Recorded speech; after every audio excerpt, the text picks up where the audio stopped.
Oke, assalamualaikum warahmatullahi wabarakatuh. Selamat malam, waktu Indonesia bagian barat pukul 8. Jadi di malam ini pembahasannya kita membahas tentang off-page SEO setelah kemarin Gresik WordPress Meetup membahas fundamental, kemudian dengan Mas Titis, kemudian dilanjutkan dengan Mas Radius membahasnya adalah membahas on-page SEO. Nah, kekhawatiran saya sebagai organizer yang berada di WordPress Organizer, salah satunya di beberapa grup itu banyak sekali link-link atau afiliator, saya tidak menyalahkan afiliator ya, tetapi yang menjual yang namanya backlink atau PBN tanpa mengedukasi. Om, suaranya kecil ya? Oh, sebentar Kang Adang. Nah, saya besarkan terlebih dahulu. Oke. Jadi tanpa edukasi yang benar, apa itu backlink, apa itu PBN, kemudian asal jualan aja, ya, kemudian yang terjadi adalah nantinya di grup, saya rasa bagi teman-teman seperti Kang Adang dan lain yang juga aktif di grup, itu banyak nih sekarang. Kita tidak bermasalah dengan penjualannya, tetapi pola edukasinya, marketnya perlu diperjelas. Jadi bukan karena ingin meningkatkan ranking atau meningkatkan keyword untuk websitenya di nomor satu, itu kalau yang kemarin sempat kita bahas di grup WordPress Indonesia, backlinknya ada 5 juta, tapi trafficnya nggak sampai 100.000, karena beli backlink, yang akhirnya ujung-ujungnya adalah websitenya hilang. Nah, itu kan backlink itu adalah salah satu dari off-page SEO. Nah, malam hari ini saya akan membahasnya bersama seseorang yang menurut saya sangat kompatibel atau sangat cocok untuk membahas ini, karena dari beliaulah saya dan beberapa teman yang lain juga mempelajari yang namanya SEO. Oke, saya sampaikan, jadi pembicara seperti yang ada di informasinya, bahwasanya pembicaranya hari ini adalah Bapak Nur Anas. Sorry Mbak Anas, namanya Bahanas, siapa? Nur Anasa Rahmat, Bahanas aja. Nah, Mbak Anas. Jadi kalau misalnya eh, kalau misalnya kita mengenal beliau, mungkin kalau nama aslinya nggak ada yang kenal, tetapi kenalnya adalah Mbah Anas. Selamat malam, Mbak Anas. Selamat malam, Assalamualaikum teman-teman semua. Waalaikumsalam warahmatullahi wabarakatuh. Oke, posisi ada di mana? Di rumah, Di pasti rumah seperti biasa. seperti biasa. Mas Jarot, Mbak Anas anggota komunitas Motuba ya, dipanggil Motu, Mbak. Motuba apa mana ya, gak ngerti ya, Gue.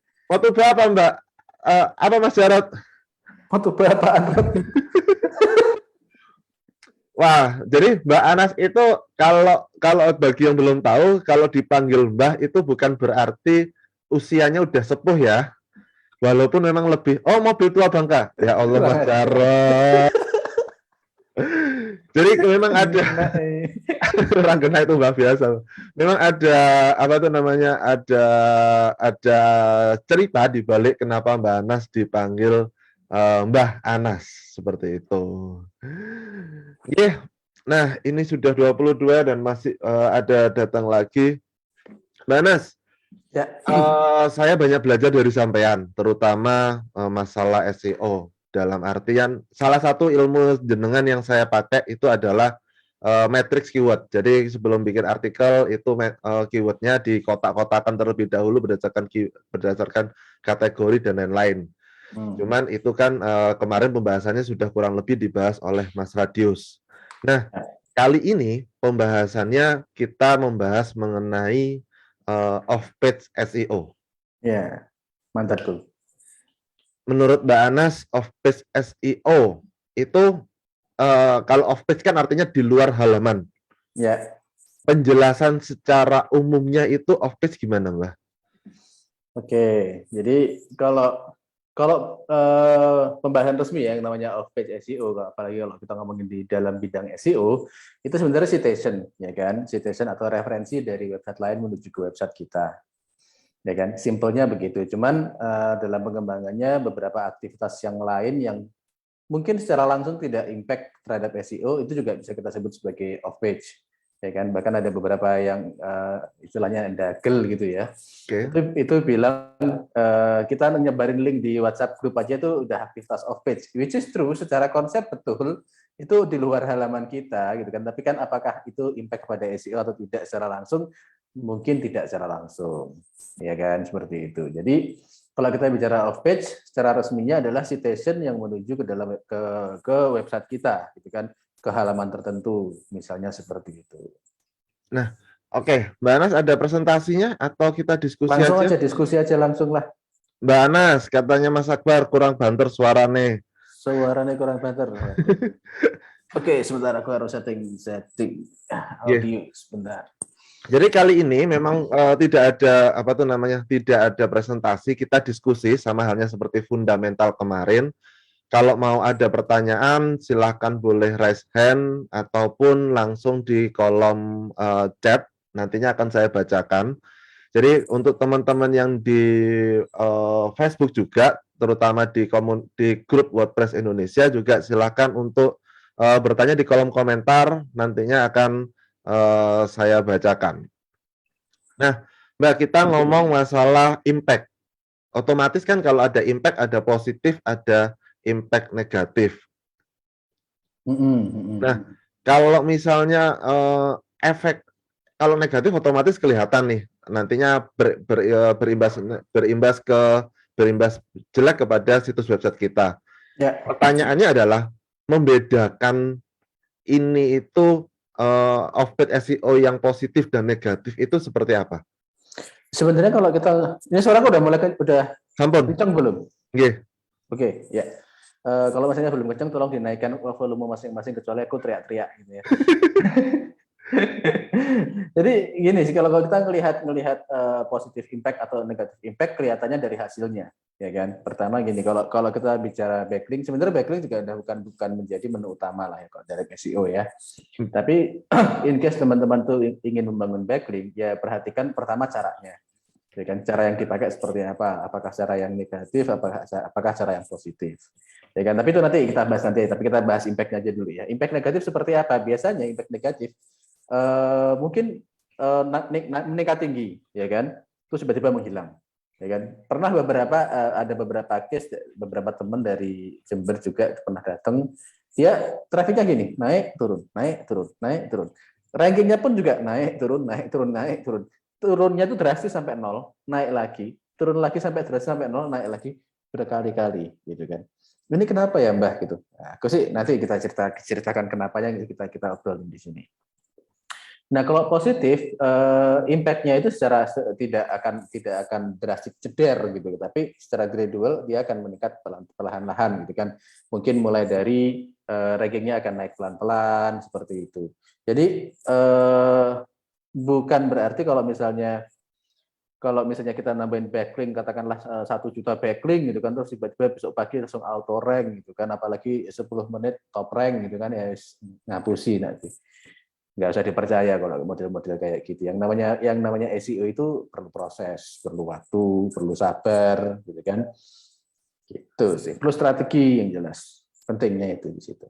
Nah, kalau misalnya kita bicara backlink nih, backlink itu sendiri kan artinya link yang dari sebuah situs yang menuju ke website kita.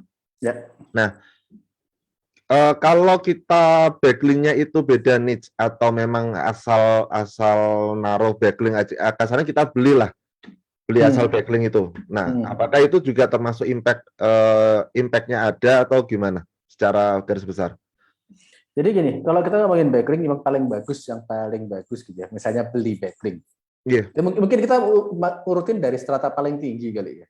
Strata paling tinggi itu misalnya teman-teman dapat backlink yang teman-teman nggak perlu nyari.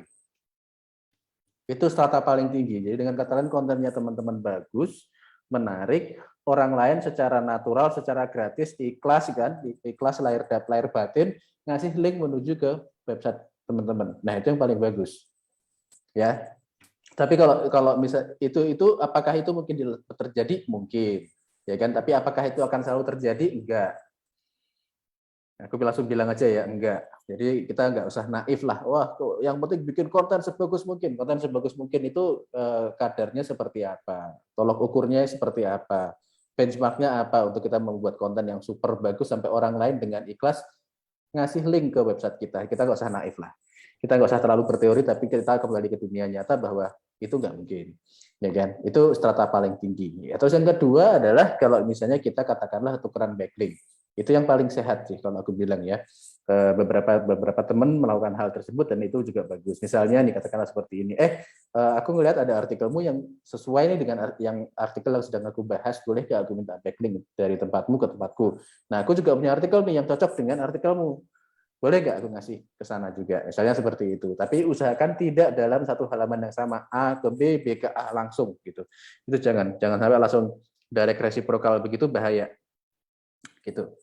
Oke, itu yang strata kedua. Yang strata ketiga, ya kan? Ya, bantulah, intinya apa ya? Saling ngebantu teman-teman blogger lah. Intinya gitu. Blogger punya karya bagus, websitenya punya otoritas yang bagus dan segala macam, ya kan? Kita nanya, ya kan? Kalau misalnya aku minta backlink dari artikel ini, berapa ya Mbak? Berapa ya Mas? Ya kan? Ya kita fair-fairan aja, memang seperti itu yang terjadi seharusnya. Ya kan? Ini kan dilihat juga websitenya beneran website yang nyala atau cuma dummy.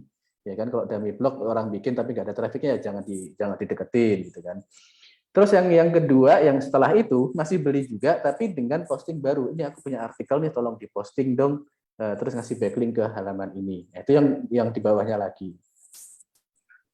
Ya, terus yang lebih bawah lagi ya macam-macam ya. Misalnya katakanlah nih punya tools tertentu yang misalnya barin komen di seluruh blog yang ada di dunia, misalnya kayak gitu. Ya itu sebenarnya bukan backlink, itu bunuh diri sebetulnya. Ya kan ya. Itu bukan backlink, tapi masih ada yang pakai itu, masih ada yang masih mempraktekkan itu gitu kan, dan masih banyak juga yang jadi korbannya gitu kan. Itu yang cara yang paling umum yang sering terjadi di dunia per-SEO-an ya kan. Sebelum kita move on ke PPN, nanti kita jelasin juga deh. Aku jelasin dulu juga kenapa sih kok bahaya, kenapa sih kok nggak bagus gitu kan. Oke, saya tadi ada poin, yaitu tukeran backlink satu blogger dengan atau satu web dengan website yang lain. Otomatis ini kan yang satu niche, artinya memang kalau misalnya satunya tentang food blogger, otomatis berhubungan dengan food blogger ya, atau artikel web dengan sesama food blogger, seperti itu. Kalau beda niche? Kalau beda ini sebenarnya gini sih. Katakanlah kita punya blog nih, kita punya hobi satu, katakanlah kita punya hobi masak misalnya seperti itu. Tapi kita juga punya hobi untuk modifikasi otomotif gitu kan, atau misalnya mobil for example seperti itu. Dan kita juga ternyata juga cukup aktif di dunia komputer misalnya gitu. Mau itu ngebahas hardware, software ya kan, dan yang lain-lain. Ya kan? Kita nggak menyatakan bahwa itu ada nis sesuatu dong. Blog tersebut pasti nggak punya nis toh. Campur-campur kok, kayak gaduh-gaduh. Ya toh? Gaduh-gaduh. Ya kan, gaduh-gaduh. Nah, apakah kita akan langsung menyatakan, wah ini nggak bagus? Enggak toh. Gitu kita belajar SEO, kita belajar logik deh. Ya kan? Tapi ternyata memang traffic ke sana bagus secara organik. Ya kan, kita cek otoritasnya juga bagus. Terserah mau pakai DAPA, URPR dan segala macam, silakan. Gitu kan. Nah, kalau misalnya memang bagus, domain rank atau URL rank gitu ya, terserah mau pakai scoring apa, ternyata bagus, trafficnya juga bagus gitu kan. Terus kita ngelihat juga tidak banyak kejahatan di sana ya kan, kebanyakan spammy backlink dan segala macam. Ya masa kita akan menyatakan bahwa itu kurang cocok. Ya meskipun yang paling bagus kalau satu niche yang sama. Ya kan? Tapi kalau misalnya tidak ditemukan, kemudian ada yang campur-campur, nggak ada masalah. Kalau menurut saya loh ya, tapi pendapat masing-masing gitu kan. Karena industri kalau kita ngelihat real life, Mas Adi ya, ada beberapa industri yang akan bakalan kesulitan sekali untuk nyari blog, misalnya, ya kan, pabrik paku. Saya sampai mau nyari blogger yang ngebahas paku Aku. kan susah kan. Pasti yang satunya pabrik paku, mungkin ya paling nggak siapa arsitek misalnya, itu pun jarang. Ya kan, tapi mungkin ada teknik membangun apa, ini ada tukang bangunan misalnya, apa mungkin dia jasa bangunan segala macam, ya coba aja gitu. Oke, ada pertanyaan dari Bu Vicky, silakan Bu Vicky.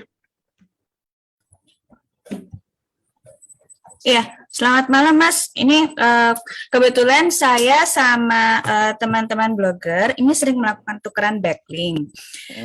Kami sudah melakukan ini kurang lebih dalam tempo 3 tahun terakhir dan kebetulan memang hasilnya cukup baik. Cuman yang sampai hari ini jadi menghantui kami itu, kan Mas bilang kan tukeran backlink jangan dari page dari dua page yang sama, jangan reciprok gitu ya. Kalau misalnya dari dua gimana ngomongnya, dari domain ke domain itu saling reciprok gimana? Yang reciprok domainnya bukan page-nya, boleh nggak? Soalnya dulu di Google tuh ada aturan dari homepage.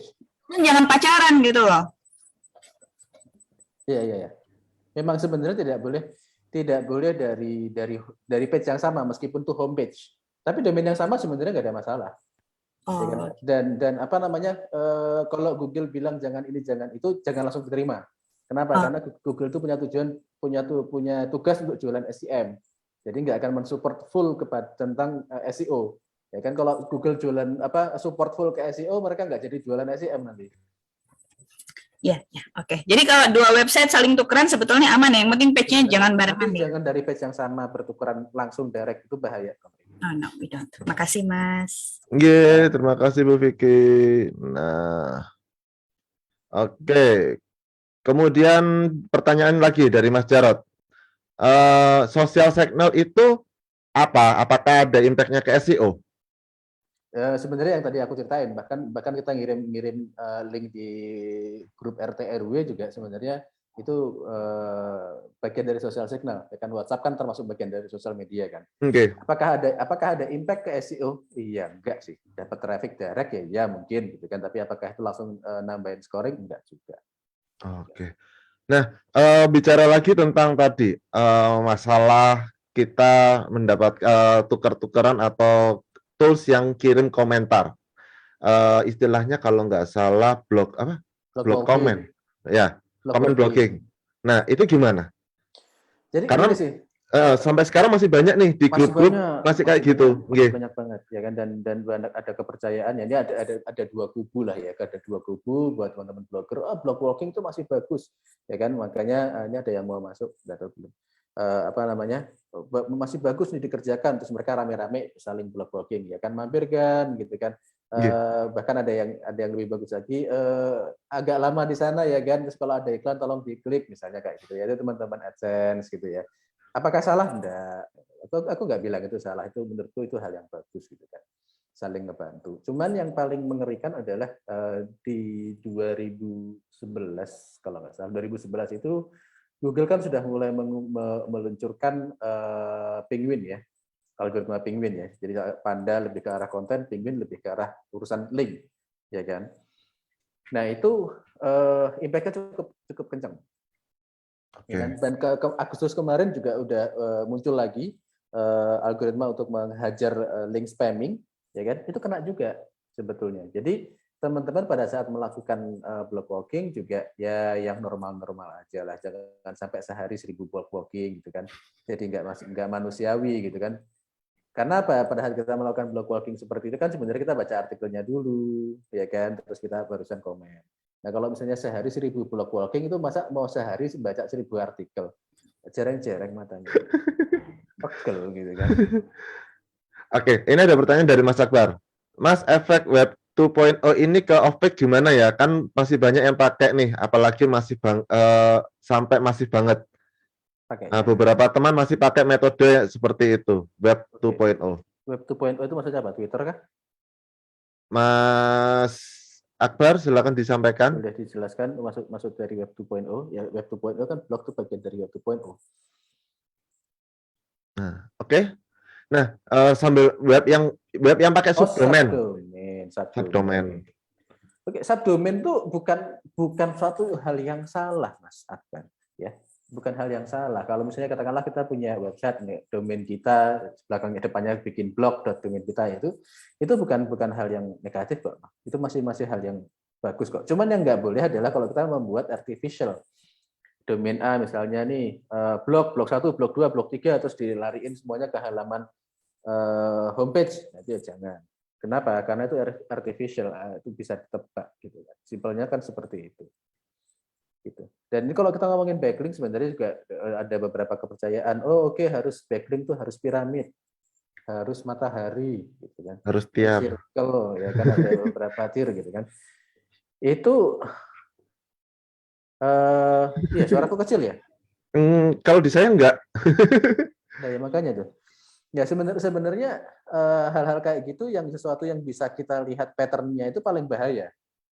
Simpelnya kan gini, kalau kita ngomongin Google sebagai sebuah engine, ya kepala kita aja bisa baca pattern-nya, apalagi Google. Nah, Google pasti akan langsung melihat, wah ini artificial backlink, ini artificial link building, ya kan? Nah, sering ada pertanyaan, Mas aku melakukan dengan cara itu blogku baik-baik saja kok, sehat-sehat saja. Ya iya.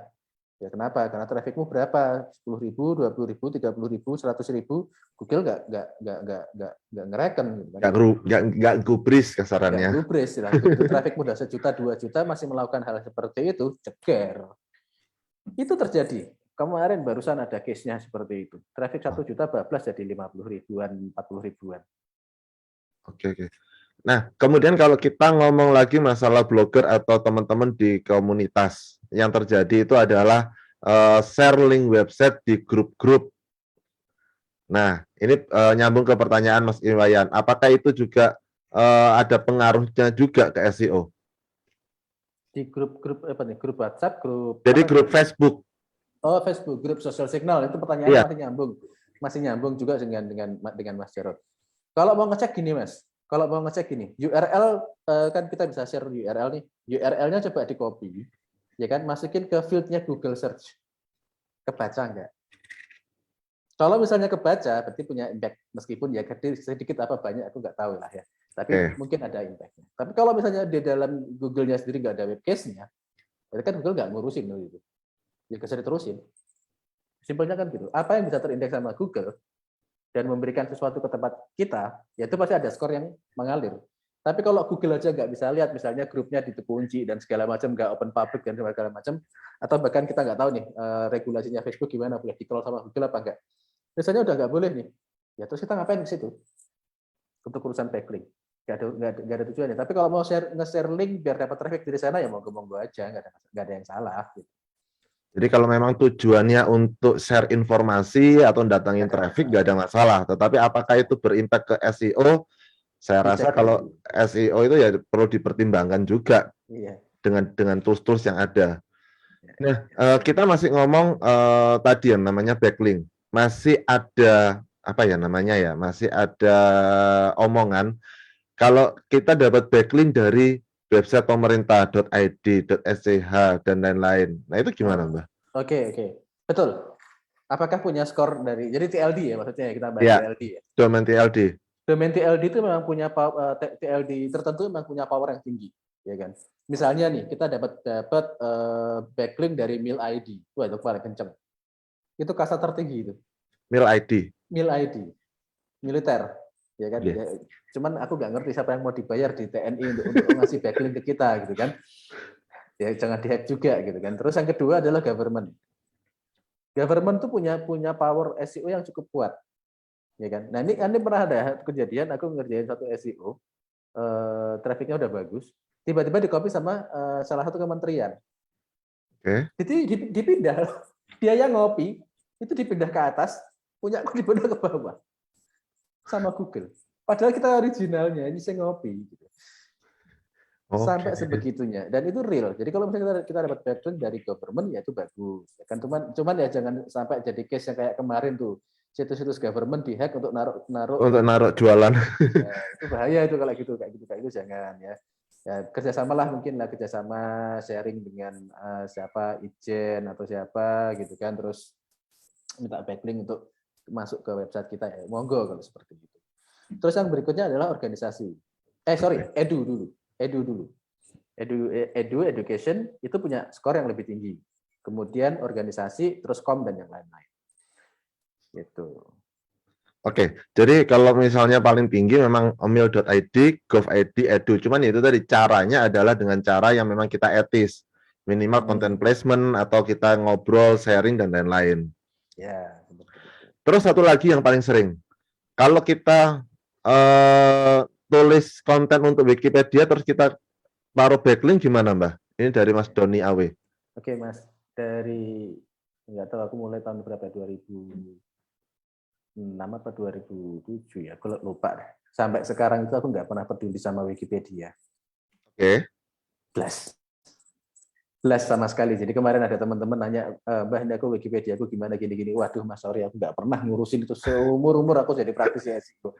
Mau dilakukan monggo, apakah itu dulu sih katanya punya skor yang cukup lumayan tinggi. Cuman aku pikir ya setinggi-tingginya link dari Wikipedia sih menurutku, karena semakin lama semakin masif orang naruh link di sana, ya makin lama pasti akan makin babak belur gitu kan. Bener kan? Nah, mendingan kalau misalnya ada effort lain yang bisa kita arahkan, mendingan kita coba effort lainnya. Gitu sih Mas Doni, gitu ya. Apakah bagus? Ya bagus aja, coba aja dikerjakan. Karena nulis konten di Wikipedia itu kalau kita nulisnya nggak bagus juga nggak diterima sama Wikipedia nih, ya kan? Gitu. Pertanyaan lanjutnya. Nah, ini dulu sering dilakukan, cuman kalau sekarang agensi jarang nih. Naruh link web kita di footer pada setiap project web, apakah ada impact-nya? Ada dan bisa mematikan kita juga gitu. Jadi Yep. Apa namanya? Itu namanya kan set web backlink ya. Jadi setiap halaman pasti akan nge-link ke tempatmu. Dulu itu bagus banget. Okay. Ya kan, makanya ada di tahun angkatan lama blogger teman-teman blogger lama itu ada yang istilahnya blockroll ya kan, yang naruh itu biasanya bayarnya paling mahal kalau misalnya kita naruh blockroll di website seseorang gitu kan. Nah, itu impact-nya apakah ada? Ada. Jadi bisa bagus bisa enggak yang jadi masalah gitu Mas. Ini Mas Fatra atau Mas Putra nih Bang Jeli. Ya kan, Mas Putra mungkin ya. Mas Putra itu bisa bagus bisa enggak. Bisa bagusnya begini, terkadang skor kita memang bagus, jadi naik bagus gitu kan. Tapi pada saat kita kebanyakan melakukan seperti itu dan situs-situs yang tempat kita naruh itu bermasalah, kita jadi kena masalah juga. Itu ketularan juga karena kita nggak bisa mengendalikan lah ini gitu. Nah, tetapi ada juga yang bilang kalau ditaruh di footer kan berbahaya, sehingga mereka mengakalinya kalau nggak ditaruh di privacy policy, di disclaimer sebagai agensi pembuat websitenya atau taruh hostingnya. Itu ada efeknya nggak? Nggak ada masalah kalau itu. Nggak ada masalah selama ya? Nggak sideways ya. Selama nggak sideways. Oke. Gitu. Oke, ada pertanyaan selanjutnya dari Fahuda Elwin. Apa yang menyebabkan artikel tidak muncul di mesin pencari, hanya gambar yang muncul? Wah, macam-macam itu sih. Bisa jadi teksnya nggak ke-crawl, ya kan. Dari segi render blockingnya ada lumayan tinggi. Nah, ini engine-nya apa? Kudu dilihat dulu sih sebenarnya. Gitu. Kenapa teks nggak bisa di-crawl, tapi gambar malah bisa di-crawl? Gitu. Ini artikel tidak muncul tuh ngetesnya gimana? Kata kuncinya dicari, apa URL-nya ditaruh di mesin pencari? Apa yang menyebabkan harus dilihat tuh. URL-nya taruh di mesin mencari, teksnya nggak muncul, blast gitu ya. Nah itu perlu dicek lebih dalam sih. Kenapanya aku nggak mungkin bisa tahu sekarang, Mas. Siapa ini? Mas Elwin. Yeah. Nah, kalau kita sudah tadi bahasnya masalah backlink, pertanyaannya off page itu selain social signal, kemudian backlink, apalagi Mbah? Jadi sebenarnya PR pun juga bagian dari link building, bagian dari off page PR ya. PR kita kerjasama dengan media ya kan. Dan itu teman-teman kalau misalnya punya teman-teman media deket-deketin lah gitu kan. Karena itu yang lebih punya power paling kuat gitu kan. Terus off page itu yang namanya off page segala tindakan di luar website kita sendiri yang bisa memberikan scoring SEO terhadap website kita. Apakah cuma backlink ya? Enggak juga. Bahkan termasuk sosial media pun juga aktivitas off page. Tapi kan kita kembali lagi ke pertanyaan yang sebelumnya, apakah off page itu akan memberikan kita memberikan kita skor secara SEO secara langsung? Belum tentu. Gitu Mas. Siapa mau? Oke, kalau misalnya tukeran RSS feed masih dipakai tuh. Aku malah nggak tahu loh. Serius. Ada yang masih. Ya? Ada yang masih. Sitemap kan ya, dan fungsinya aku selalu menganggap RSS itu kayak sitemap. Portal news. Nah, tukerannya gimana itu? Aku tolong dijelaskan dulu nih Mas. Kang Adang, silakan open mic. Kang Adang, atau mungkin open mic Mas Kang Adang, ceritain sedikit Kang Adang, karena ini udah lama. Nah, kita sharing. Di portal news. News portal memang ada RSS-nya, RSS khusus. Sebentar. Silakan.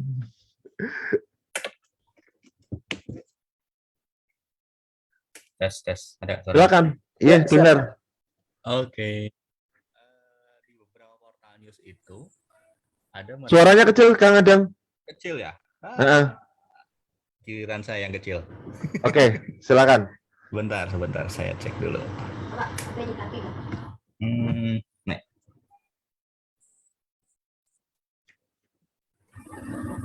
Cek. Oke. Ya, siap. Oke. Sudah. Tes ya. Apa namanya? Di beberapa portal news itu ada tukeran RSS sih sebenarnya. Jadi misalkan portal news A dan portal news B, dia tukeran RSS dua-duanya di sini. Biasanya disimpan di apa? Istilahnya kalau mereka bilangnya kuping kiri atau kuping kanan. Jadi kebuka misalkan satu artikel diklik, nanti di sebelah kanannya itu ada RSS yang temennya. Seperti itu. Seperti itu sih, Mas. Jadi lumayan sih kalau menurut traffic sih lumayan karena mereka kalau news itu kebanyakannya lebih peduli ke traffic. Yep. CEO mereka nggak peduli. Iya. Bisa dimengerti sih.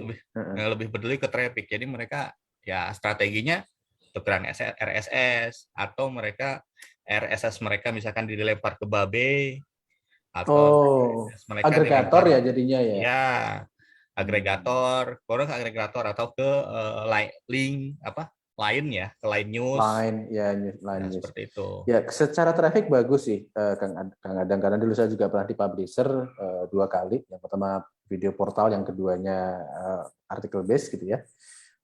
Kita kan kalau kita bicara traffic, kita lempar ke Babe, ke Line News, terutama Line News ya. Itu punya impact yang bagus secara traffic untuk website kita. Tapi apakah punya impact terhadap SEO? Aku bisa bilang enggak.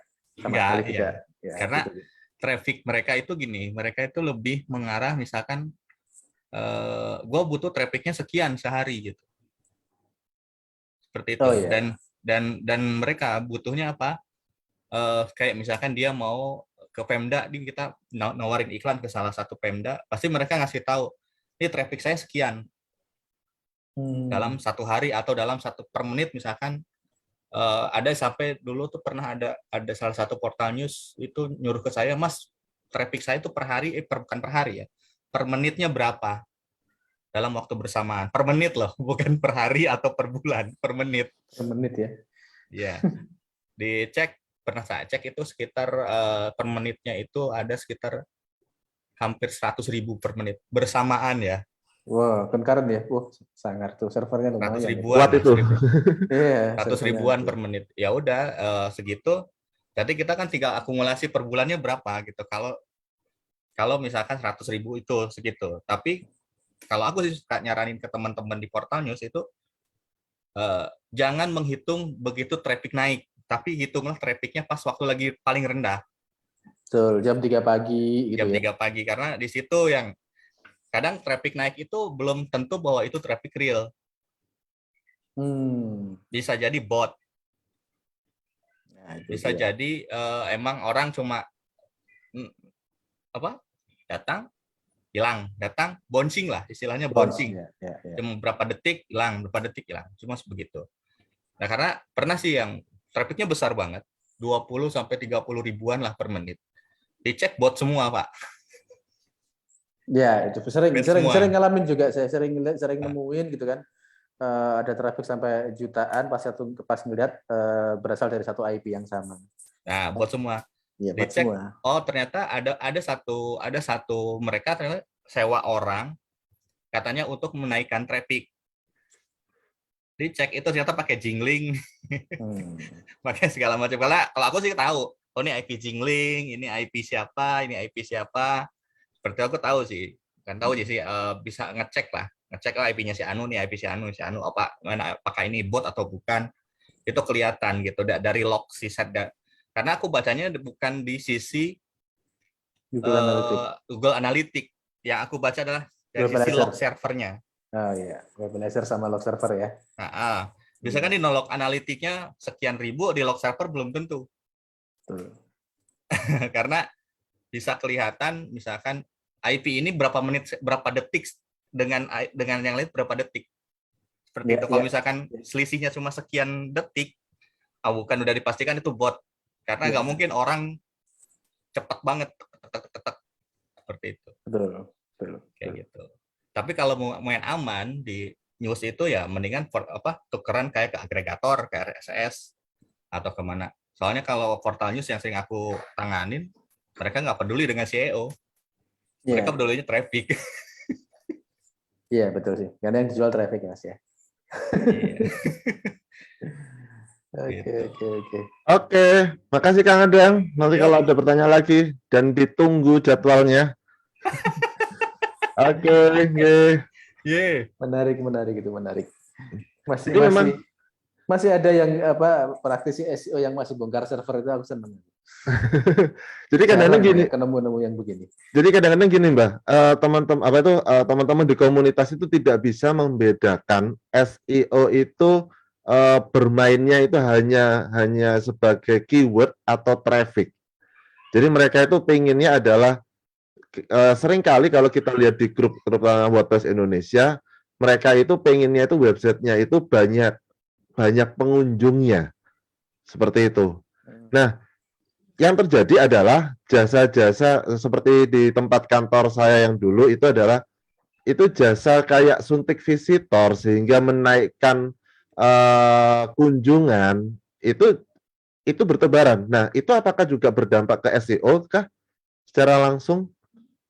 Enggak ada dampaknya. Kalau kita ngomongin SEO-nya gini, pertama traffic mungkin bisa jadi trafficnya fake, ya kan, artificial. Misalnya dia benar-benar hire orang sekampung gitu kan untuk ngeklik gitu kan, tapi kan tuh nggak ada tujuannya, nggak ada intentionnya, ya kan. Nah, terus buat apa? Ya kan, kita ngomongin SEO harusnya berbicara SEO sebagai sebuah fungsi, sebagai sebuah digital marketing yang harusnya memiliki impact terhadap bisnis, terhadap website kita. Ya kan, kalau cuma sekedar angka doang ya bener tadi si Kang Dadang, ya kan, pakai bot aja udah naik. Gitu. Mindsetnya adalah SEO itu hanya untuk traffic dan juga keyword ranking, tetapi tidak berimpact ke bisnisnya. Seperti itu. Itu yang berat itu kalau udah begitu. Jadi perlu dibedakan ya teman-teman sekalian, kalau misalnya SEO kalau misalnya Anda memang ingin menggunakan SEO atau praktisi SEO, pastikan itu juga berada impact-nya ke dalam bisnis Anda, bukan hanya pengen ranking ke atas atau apa, karena mungkin Mbak Anas juga bisa memberikan pengalamannya. Kadang-kadang kalau kita ranking atas atau bahkan masuk snippet, itu kadang-kadang traffic-nya malah lebih rendah daripada ranking 1 atau ranking 2, seperti itu Mbak. Ya, betul. Dan ini teman-teman mungkin buat teman-teman yang blogging gitu kan, biasanya kan waduh sekarang kata kunciku semuanya diambil alih sama Tokopedia, diambil alih sama Bukalapak, diambil alih sama Shopee, bla bla bla. Ngerasa nggak teman-teman? Mungkin ada yang boleh jawab di sini. Silakan. Ngerasa nggak? Aku pengen berdiskusi ini. Iya, emang kerasa. Kerasa ya. Tapi jangan salah. Sebentar lagi orang nggak akan lihat di halaman pertama. Jadi, kalau misalnya orang itu memang benar-benar nyari informasi informational query gitu ya, dia akan langsung nge-skip halaman pertama, dia akan nyari ke halaman kedua untuk nyari yang bentuknya artikel base. Begitu tulisannya di depan itu adalah nama e-commerce tertentu, di skip. Gitu. Jadi memang pas post pandemic itu ada salah satu algoritma yang benar-benar mensupport online shop. Nggak cuman kena ke Tokopedia, Bukalapak dan yang lain-lain, tapi juga ke teman-teman yang punya online shop biasa gitu kan, website yang dia berjualan itu juga punya traffic tiba-tiba meningkat juga. Seperti itu. Gitu. Silakan Bu Vicky kalau ada sharing lagi. Nggak apa-apa, biar Mbak Anas dulu yang bicara. Oke. Nah, pertanyaan dari Mas Doni lagi. Bisa nggak kalau kita itu nggak mikirin off page, tapi fokus ke on page aja? Nah, menurut Mbak gimana? Oke. Dan tetap bersaing, bukan cuma kita bersaing. Aku cerita sedikit tentang nonton.com, salah satu startup yang aku 2014 aku pegang gitu ya. Kita benar-benar fokus kepada on page-nya aja, URL dirapihin, struktur data. Pada waktu struktur data belum ngetren gitu ya. Aku udah masukin struktur data buat video, buat artikel dan segala macam. Dan kita berhasil meningkatkan user selama 6 bulan itu kita berhasil meningkatkan traffic 50.000 ke 500.000 dalam waktu 6 bulan, ya kan? Dan berapa jumlah backlink-nya? Aku nggak pernah beli backlink sama sekali, nggak pernah melakukan aktivitas apapun sama sekali, cuma dapat backlink 8. Jumlah backlink-nya 8. Backlink-nya itu 8 dan aku nggak tahu itu siapa. Satu tok yang aku tahu itu dari Trax karena dia datang ke kantor untuk interview dan segala macam, terus dia nulis di sana sama Tekinesia. Itu nonton.com gitu ya. Dan itu plus aku nggak ngurusin backlink plus, sama sekali nggak tahu urusin. Gitu. Dan apakah bisa bersaing? Aku ngalahin UCTV-nya Telkomsel. Telkomsel apa Telkom ya itu? UCTV. UCTV Telkom.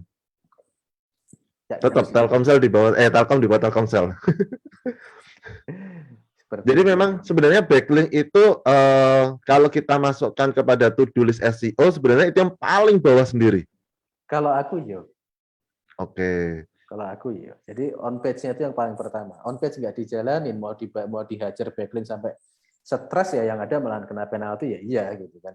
Terus apa namanya? Intinya gini sih. Kalau kita nyari analogi gini, kita bikin warung, kita buka suatu warung atau restoran, ya. Backlink itu bertindak sebagai kayak pamflet atau SPG, SPB yang narik-narik orang untuk datang. Anggap aja gitu, atau pamflet lah. Wah, pamfletnya bagus banget, tersebar di seluruh Indonesia. Jebret, begitu orang datang ke toko, tokonya rusak. Tokonya jelek, berantakan, ya kan, kotor. Ya. Terus gimana mau dianggap bagus? Logiknya kan begitu. Gitu. Oke. Ada pertanyaan lain? Oke, dari Mas Miko. Mbah, kalau konten-konten website itu kita bukan bersifat berita, apakah bisa cocok dimasukkan Google News? Oke, out of the topic. Kalau bisa tembus ya bagus sih. Beruntung Mas, karena masuk ke Google News itu benar-benar ada aturannya gitu ya. Beberapa hal teknikal juga harus diatur, kita juga harus mendaftar secara manual ke Google Publisher gitu kan. Seperti itu. Dan apakah tidak kalau misalnya bersifat berita bisa atau cocok dimasukkan ke Google News? Kalau bisa masuk, masukin aja, Mas. Cocok apa enggaknya urusan nanti. Yang penting kan itu kan yang menentukan kan konsumsi, yang mengkonsumsi kita yang user gitu kan. Ya kan, bukan Google-nya. Google-nya kalau ikhlas dimasukin ya masukin aja. Enggak apa-apa Mas Miko. Kalau Mas Miko ingin jelas, sore tadi Google for Media ngadakin ada event. Silakan dicek aja di YouTube-nya Google Indonesia. Kurang lebih ada 5 video yang membahas tentang Google News sama Google Media. Seperti itu. Nah, kita bahas yang tadi sempat tertunda, yaitu masalah PBN. Wah, ini gimana, Mbah? Paling seru. Oke, ini aku pengen bongkar PBN sih. Kenapa? Simpang siur lah itu gegernya luar biasa parah. Ada yang setia mati sama PBN, itu raksasa commerce pakai PBN semua, ya kan? Tapi praktisinya bilang nggak perlu, jangan pakai PBN, so on and so forth, gitu kan? Yeah. Ya kan, gitu. Terus, apakah aku akan menyatakan bahwa raksasa commerce pakai PBN? Aku no comment lah ya. Aku nggak ingin menunjuk ke teman-temanku juga semua, gitu kan? Tapi aku pengen menjelaskan sedikit mengenai kenapa PBN itu bagus dan kenapa PBN itu nggak bagus. Ya, kita mulai negatifnya dulu. Atau kita mulai positifnya dulu nih, monggo, mau yang mana nih? Mulai yang positifnya dulu aja. Oke, mulai positifnya dulu. Oke, private block network ini kan kalau kita pikir kan seperti ini ya. Kita melihat ada domain yang mungkin expired, kita beli. Ya kan? Terus kita nyalakan lagi, kita aktifkan lagi sampai dia memiliki traffic yang bagus, memiliki ranking yang bagus, memiliki traffic yang ya itu performanya bagus lah. Ya kan? Pada saat itu sudah bagus, baru kita distribusikan konten di dalamnya menuju ke website-website yang kita inginkan. Nah, kelirunya kalau PBN di Indonesia adalah yang menarik adalah itu website dari expired domain dibeli, ya kan? Intinya kan sebenarnya expired domain itu kan udah bosok lah ya, udah nggak dipakai gitu kan. DAPA-nya tinggi ya, harganya mahal kan, DAPA-nya tinggi. Belum dapat traffic, belum punya performance, masih berantakan, ya kan, tiba-tiba langsung dihajar seluruhnya, setiap halaman ngasih backlink ke apa istilahnya, money site, ya, money site kita.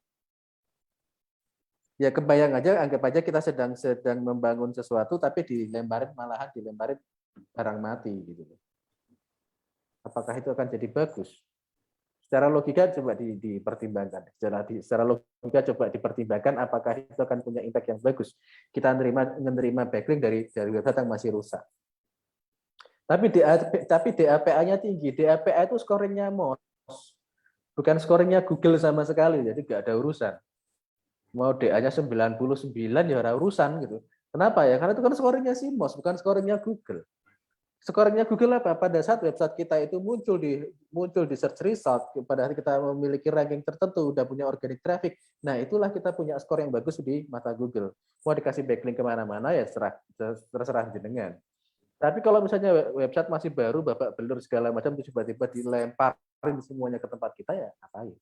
Ya, itu. Nah, itu yang positifnya sebenarnya seperti itu. Kalau misalnya teman-teman mau sabar, ya kan. Nah, bagaimana dengan jasa PBN?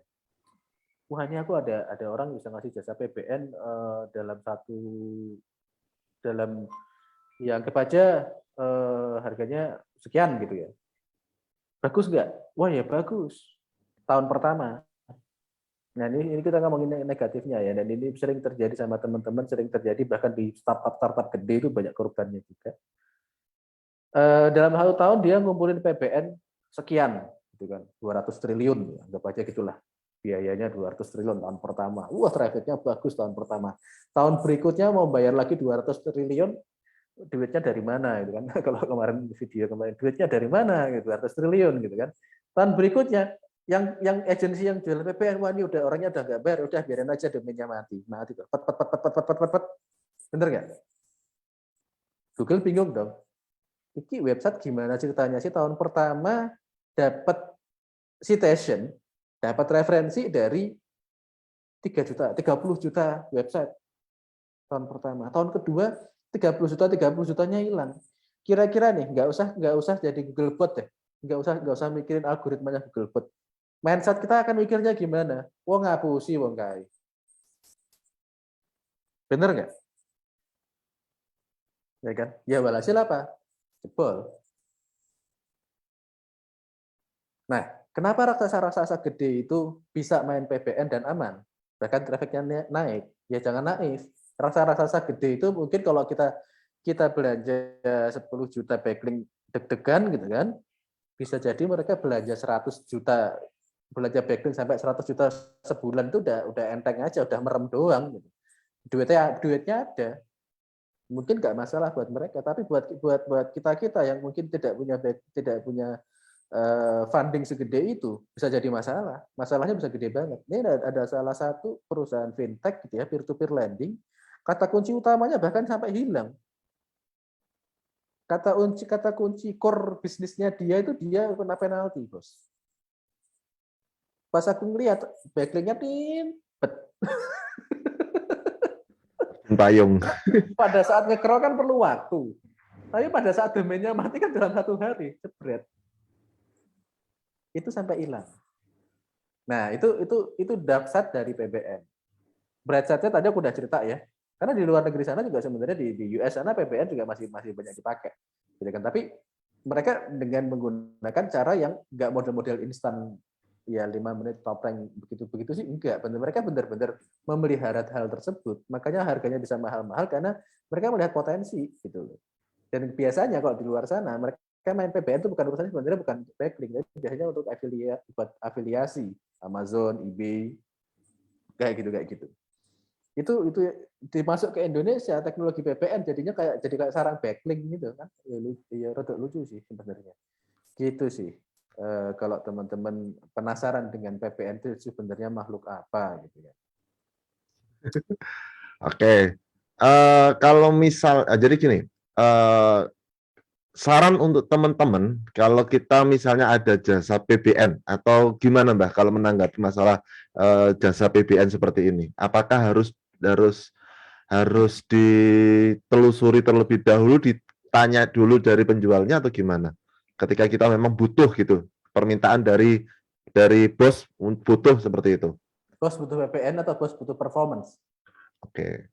Gini. Ya, kan biasanya gini, lu harus beli PBN. Bosnya kalau misalnya secara implisit nyuruhnya begitu, ya kita sebagai konsultan edukasi. Pak, PPN itu begini, impact-nya begini, buat teman-teman yang hari ini datang, ya jelasin aja. Kalau misalnya kita tahun depan nggak diperpanjang, PPN-nya bisa hilang, Pak. Gitu kan. Nanti kita malah kena penalti, segala macam. Kita jelaskan. Tapi kalau misalnya butuh performance, masih banyak cara-cara lain untuk meningkatkan SEO kita. Ya kan? Kalau bagaimana komen saya terhadap teman-teman yang jualan jasa PPN, ya temanku ada yang jualan jasa PPN gitu. Jadi aku no comment lah gitu kan. Tapi silakan pertimbangkan sendiri baik atau buruk, impact-nya akan seperti apa, ya kan. Terus dicek juga dompet kita seperti apa, ya kan. Kalau misalnya dompet kita pas-pasan ya jangan nekat gitu kan. Tapi kalau misalnya kita memang punya 200 triliun ya silahkan saja gitu kan. Monggo-monggo aja nggak ada masalah gitu. Oke, jadi kasarannya kalau kita ngomong PPN itu tadi long term-nya harus benar-benar dipikir dan juga dompetnya juga harus tebel. Iya. Karena kan memang kalau yang benar loh. Karena kan kasarannya harus memelihara segitu banyaknya untuk jangka panjang. Ya. Oke. Yang sedih kalau misalnya kita beli dari jasa PPN adalah tahun berikutnya masih ada nggak? Kalau misalnya nggak ada, ya sudah jungkir balik. Maksudnya si penyedia jasa itu satu. Terus yang kedua, ya kan hari ini 10 triliun, tahun depan 200 triliun, mumet. Soalnya harga naik, Pak. Gitu. Iya, Senin harga naik. Kalau nggak gitu, masa dari dulu backlink-nya cuma segitu aja, nggak ada peningkatan, otomatis nambah. Oke. Nah, tadi ini pertanyaan juga dari Mas Akbar sebelum saya ke pertanyaan yang lain. Mungkin ada beberapa teman-teman yang nggak tahu apa itu expired atau edge domain. Nah, mungkin bisa dijelaskan sedikit mengenai expired atau edge domain itu. Oke, jadi gini, katakanlah gini, expired domain atau edge domain itu gini, kita pernah bikin blog nih, katakanlah Mas Hadi pernah nge-blog dulu lah, aku juga dulu pernah nge-blog, tapi ya bahkan nama domainnya apa ya selalu gitu kan. Okay. Ya kan, udah mati bertahun-tahun, tapi domain itu sebenarnya masih ada recordnya. Ya kan, mungkin bisa dilihat pakai Wayback Machine, ya kan bisa kelihatan, oh traffic tampilannya seperti ini, kontennya bisa kebaca. Nah, ini sedikit ngajarin juga nih PPN yang sehat dan baik dan benar gitu kan. Dilihat historinya seperti apa, halaman-halaman itu dulunya seperti apa, bisa backlink yang sudah ke sana, yang masih hidup mana aja, bisa pakai Majestic SEO ya untuk ngecekin expired domainnya seperti apa. Terus kita ngeliat, wah ini domainnya bagus, nggak kena penalti, terus kemudian historicalnya bagus, segala macam dibeli. Nah itu expired domain kita ambil, atau edge domain kita ambil. Apakah itu bagus? Itu tadi, dilihat dulu websitenya seperti apa. Ini pernah ada salah satu hal yang lucu ya, jadi sebuah toko apa dia membeli nama domain itu Black Friday apa gitu, aku nggak tahu namanya Black Friday kan dulu ya sering kan ada istilah Black Friday. Dia bangun tuh websitenya itu dari edge domain, ditunggu sebulan, 2 bulan, 3 bulan sampai event Black Friday-nya lewat hampir setengah tahun itu nggak kebaca URL-nya. Ternyata di masa lalu Black Friday itu situs porno. Oh. Ya mumet toh. Tapi mereka nggak, sebenarnya pas mereka membeli domain tersebut sama sekali nggak kepikiran tentang edge domain dan expired domain. Gitu. Karena unique name-nya aja yang mereka kejar. Karena namanya unique name dan itu memang itu itu organisasi bahkan yang beli itu. Oh. Okay. Kena gitu kan. Oh alah sebulan pas ada saat ada orang expert ngelihat lagi situs porno buat tuku lah apa gitu kan. Kayak gitu. Cek dulu di archive.org, bener Mas Jarod. Cek dulu di Wayback Machine kalau misalnya teman-teman beli domain yang expired.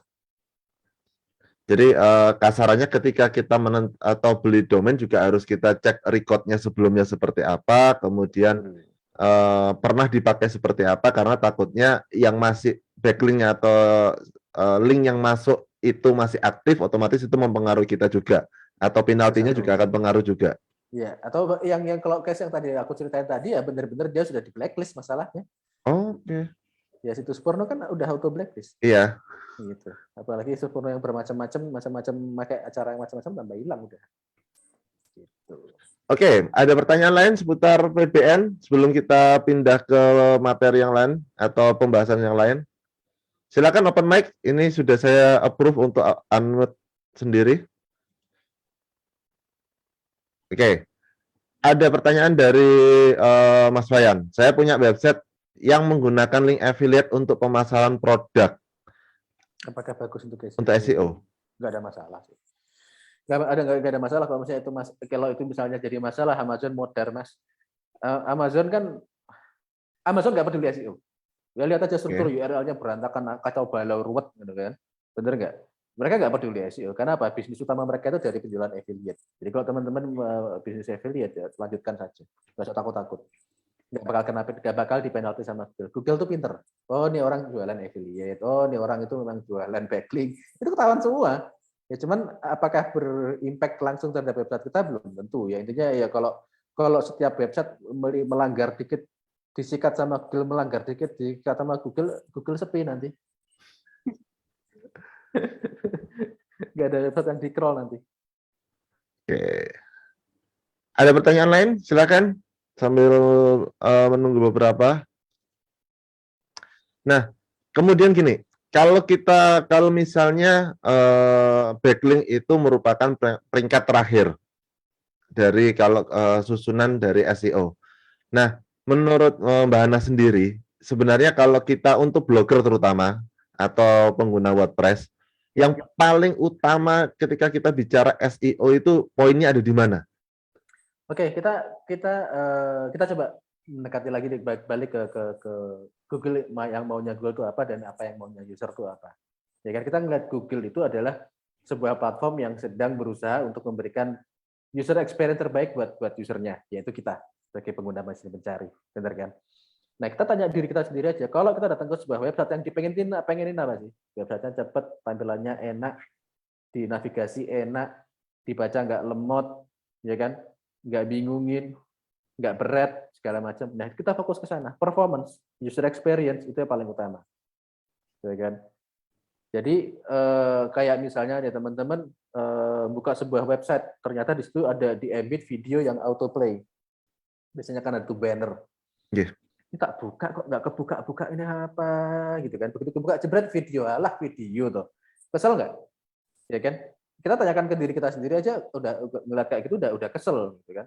Apalagi kalau misalnya begitu kita datang ke sebuah blog gitu kan, begitu kita klik keluar lagu dangdut, wah pas lagi di kantor di sana repot itu udah begitu, bener kan? Itu udah ngeselin hal-hal kayak gitu. Jadi kita buat website kita itu benar-benar senyaman mungkin, semenarik mungkin untuk dilihat oleh user, dinavigasi user, performance-nya bagus. Itu menurutku yang paling utama, yang paling penting dalam padahal kita mengerjakan sebuah website. WordPress apalagi benar-benar ringan. Oke, suaranya Mbak ya. Oke.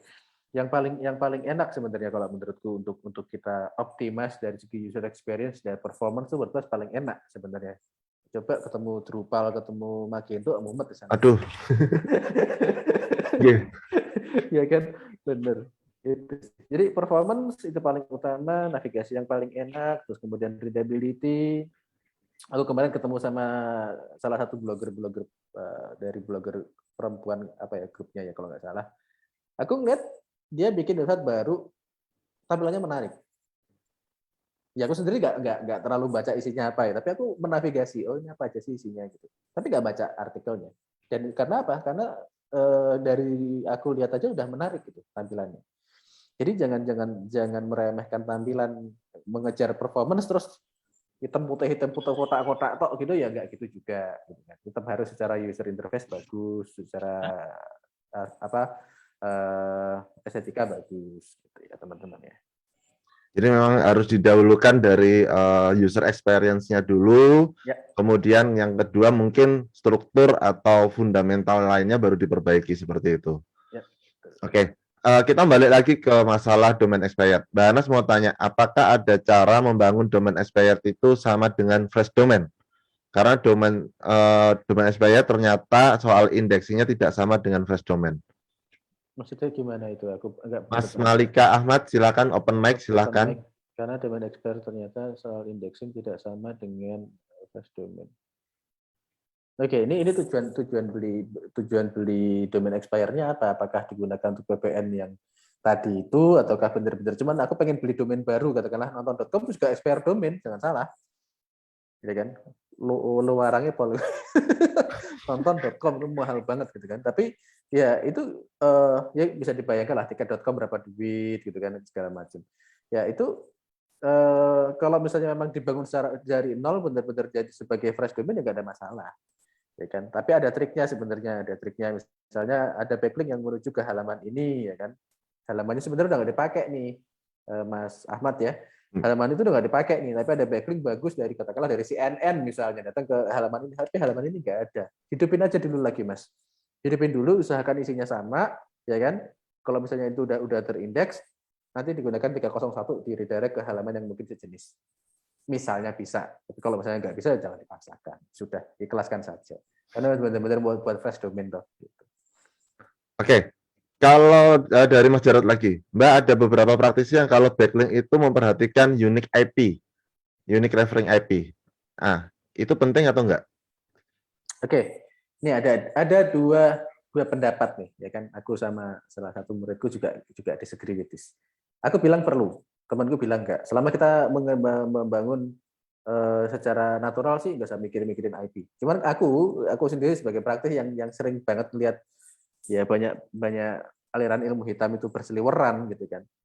Dia beli satu VPS, ya kan, terus bangun bukit itu banyak website di situ, semuanya di backlingin ke satu tujuan, ya kan. Nah, kita aja tahu bahwa itu jelas artificial gitu kan.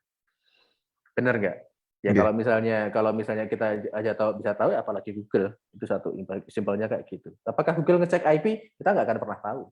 Ada praktisi bilang Google kan nggak ngecek IP, mana coba buktikan. Ya nggak ada yang bisa buktikan, tapi engine di sana kita ngecek apa enggak ya nggak tahu. Ya yang jelas kalau kita ngeliat dari web laser, kita ngeliat dari server log, ya kan IP aja bisa kebaca. Masa Google nggak bisa baca? Nggak bisa baca. Simpelnya kan gitu kan, Mas. Yeah. Benar nggak? Tapi yang intinya kalau misalnya kita katakanlah beli backlink dari seseorang atau dari sesuatu, IP-nya podo kabeh. Iya, deg-degan aja sih. Deg-degan aja sih, gitu. Intinya sih seperti itu. Gitu. Apakah perlu diperhatikan? Monggo diperhatikan, tergantung kita itu bertindak sebagai apa. Karena praktisi SEO untuk sebuah startup sama praktisi SEO untuk agensi itu udah dua hal yang berbeda. Punya mindset yang berbeda. Biasanya lebih in-depth praktisi SEO untuk startup dibandingkan praktisi SEO untuk agensi. Aku bisa bilang seperti itu kenapa ya? Karena kalau startup dari pagi sampai sore sebulan penuh yang diurusin satu website. Ya toh? Tapi kalau kita ngomongin agensi dari hari pagi sampai malam bisa ngerjain 5 sampai 6 website sekaligus. Gitu. Oke, pertanyaan selanjutnya dari Mas Slamet Purwanto. Mbak, salam kenal. Kriteria backlink untuk Disevo itu apa aja ya? Apakah web scraper atau web 2.0 misalnya Blogspot hasil scraping apa perlu di disable? Terus kalau misalnya ada caranya manual atau pakai tools? Oke. Backlink untuk di disable misalnya backlink tersebut tidak sesuai dengan guideline Google. Misalnya isinya cuma link semua, ya kan? Disable aja. Jangan tidak disable, mendingan di disable aja. Google pernah bilang bahwa kalau misalnya kita punya banyak spammy backlink itu nggak akan kita hitung. Itu ada pernyataan resmi dari Google seperti itu. Sehingga apa yang terjadi? Di luar sana banyak praktisi yang mainan spam, termasuk content scraper dan segala macam. Ya kan? Bener. Google menyatakan bahwa itu tidak akan dihitung untuk jadiin skor buat website kita. Betul. Nggak akan jadi skor, tapi jadi penalti buat website kita. Pinternya Google kan gitu. Dia ngomong cuma satu sisi tok. Spammy backlink itu tidak akan kita hitung menjadi skor, tidak akan menjadi impact ya, karena benar-benar nggak akan jadi skor. Tapi jangan salah, emang nggak jadi skor tapi jadi penalti buat website kita. Mereka nggak diceritakan di bagian itu ya. Jadi kalau misalnya ada praktisi yang bilang, lah nggak apa-apa spammy backlink nggak usah di disable, jangan disable aja. Meskipun ada Google membuat pernyataan bahwa ini kan nggak bakal kita hitung, memang nggak bakal lo hitung, tapi kita bisa ngasih bendera perang sama algoritmanya gitu kan. Perlu disable. Terus tools yang bisa dipakai apa? Ahref adalah salah satu tools yang enak untuk bisa kita cek, ya kan. Blogspot nggak semuanya Blogspot itu jahat, Mas.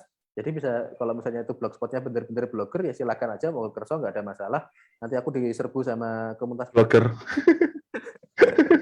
ada masalah itu. Kalau yang bagus ya bagus, kalau misalnya yang password ya ruwet ya sama aja dengan website apapun begitu juga sama. Terus share cara manualnya, mohon share cara manualnya. Bisa cari Google Disavow, udah itu pasti ketemu Mas. Searching aja Google Disavow itu pasti ketemu. Toolsnya yang tadi tuh, Semrush paling enak sih. Semrush atau Ref? Ahref, tapi aku nggak lihat loh. Spammy backlink ini ngeceknya gimana ya? Kalau saya pakai Semrush soalnya kalau masalah yang Disavow. Taunya Semrush Ya, ya. Semrush sih.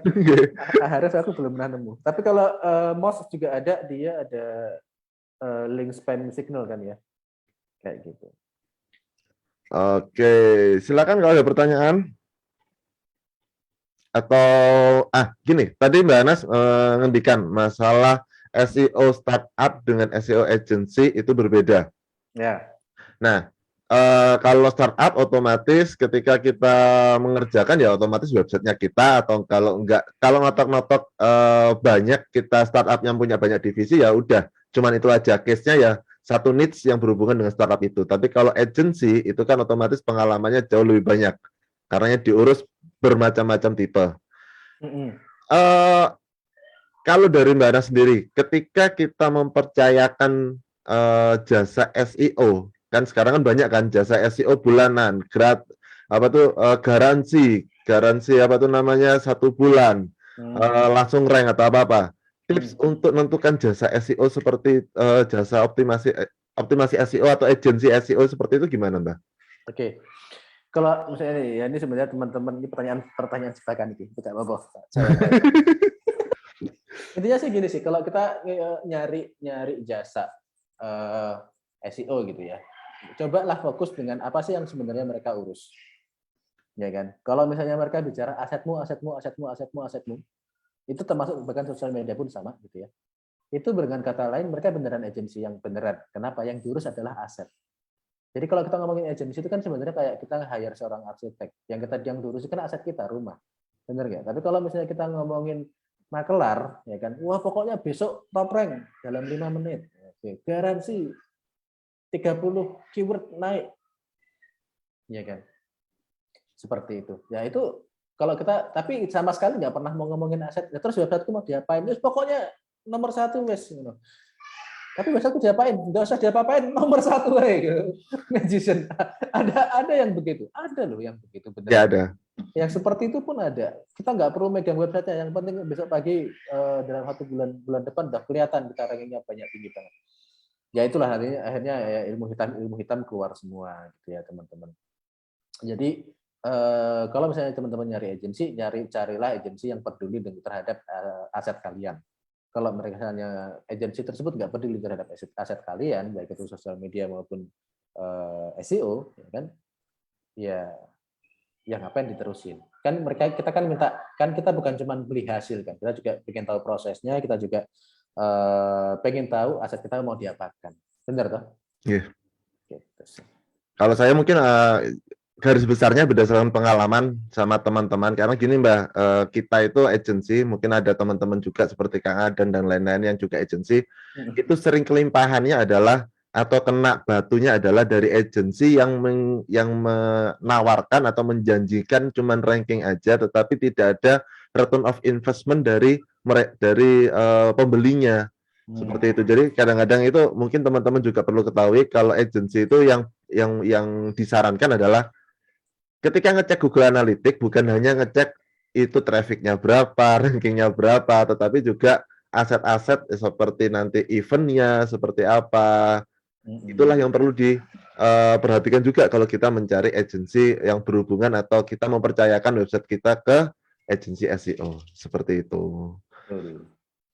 Jadi bukan berarti tips-tips, karena kan banyak gini yang bertebaran sekarang itu adalah banyak yang menggunakan trik-trik tetapi tanpa minta akses ke panel, tanpa minta itu tadi sosial media seperti social signal itu juga sebenarnya agensi perlu dikerjakan juga kan Mbak secara tidak langsung. Ya seperti itu. Oh, yang lebih drastis lagi kemarin baru beberapa bulan yang lalu nawarin sekian lah ya intinya nawarin ke klien tersebut sekian. Tiba-tiba ada agensi SEO lain yang menawarkan PPN janji manis terus instan dengan harga 1 juta. Aku langsung ditawar 1 juta. Urusan dhewe wis Mas. Ayo ngopi wae lah. Tak bayari kopimu wis. 1 juta per bulan. Aduh. Jualan backlink ngakunya jasa SEO. Nah, ya itu sering Mas Jarot. Iya, jualan backlink ngakunya jasa SEO. Ngakunya nawarin jasa SEO tapi kerjaannya cuma nambahin backlink tok. Jualan backlink, kemudian nawarin artikel tapi artikelnya bukan nulis sendiri, pakai tools seperti itu. Ya, itu lumet udah. Nah, itulah yang perlu dikhawatirkan karena tujuan dari komunitas WordPress mengadakan ini adalah mengedukasi teman-teman komunitas WordPress agar tidak kena masalah di kedepannya hari. Ini dari Mas Nurjaya. Mbah, terkait unique IP, bagaimana kalau DNS-nya pakai Cloudflare yang mana IP-nya hampir sama? Oke. Pinter-pinteran ini. Betul. Tapi benar sih, make sense. Pertanyaan sangat make sense. Tapi intinya gini, kalau misalnya kita tahu bahwa IP tersebut dari Cloudflare, ya kan, yang biasanya kan gratis ya. Ya, kalau berbayar ya bagus lah. Tapi kalau misalnya gratis kan IP ini biasanya sama semua gitu kan. Ya Google juga udah tahu. Yang justru yang ngeri adalah kalau misalnya kita makainya VPS, tapi kita terus dicabangin ke beberapa domain, ya kan, terus diarahkan ke satu tempat, gitu. Tapi ya intinya gini, kalau misalnya kita mencari backlink dengan cara yang natural, ya nggak mungkin lah tiba-tiba datangnya Cloudflare semua, gitu kan? Ya kok ya aneh gitu kan? Itu tadi kalau misalnya mau natural ya sudah belilah hosting di berbagai tempat, belilah domain di berbagai tempat, kemudian arahkan, udah itu aja. Ya, tapi ya ada biaya juga. ada modal juga yang harus disiapkan untuk masalah itu. Paling bagus ya kerja bareng lah sama teman-teman blogger. Teman-teman blogger juga berkarya, kita hargai karya mereka gitu kan. Dengan beli backlink dari mereka dan segala macam. Itu bagus lah. Saling membantu. Oke, ini ada yang pemula dari Safira Zahra mau nanya, saya blogger beginner menggunakan WordPress tapi saya masih menggunakan WordPress.com. Apakah bisa kalau yang free website WordPress.com itu menggunakan SEO dan muncul di Google? Terus apakah bisa memakai SEO ini pakai kalau yang domain berbayar otomatis bisa. Nah, kalau WordPress.com itu apakah bisa, Mbak Anas? To be honest, makin lama makin tipis, yo. Iya. To be honest ya, makin lama makin tipis. Blogspot ya, karena Blogspot punyanya Google gitu kan. Punyanya sendiri aja. Punya census sedikit lah ya, tapi WordPress aku makin lama makin jarang. Mungkin untuk query-query tertentu yang sangat-sangat niche atau mungkin sangat-sangat spesifik, misalnya aku menggunakan full query dalam searching-nya kadang masih menemukan WordPress.com. Full query itu kalau kita ngetik secara lengkap, detail dan eksplisit apa yang ingin kita cari. Gitu ya. Yang satunya lagi fragmented, kita ngetik sepatu hitam, itu kan fragmented banget. Itu apakah masih mungkin? Mungkin. Tapi kalau misalnya Mbak Safira ya kan pengen belajar SEO dengan lebih serius ya kan, bisa mungkin mulai dengan membeli hosting yang murah meriah. Kalau nggak salah bahkan Dewa Web itu punya 200.000 setahun apa gimana gitu. Yeah. Udah dapat domain. Paling nggak buat belajar udah cukup. Ya kan, buat belajar lebih enak dan segala macam itu udah cukup. Benar-benar bisa diotak-atik model kayak gimana. Terus gimana kalau misalnya belum tahu gimana cara ngebangunnya, ya ikutin aja komunitas ini. Jadi bisa belajar di sini segala macam, pasti bisa dipelajari. Itu bukan skyrocket knowledge kok. Jadi bisa dipelajari. Gitu Mbak Safira. Kalau misalnya kita dari sisi WordPress-nya sih simpelnya seperti gini Mbak Safira. WordPress.com itu Mbak Safira tidak akan bisa mengakses yang namanya HTTP access, menambahkan robot TXT. Kemudian kalau nggak salah, correct me if I'm wrong, ada Mas Satrio, juga untuk plugin-plugin SEO juga tidak bisa ditambahkan untuk plugin tambahan.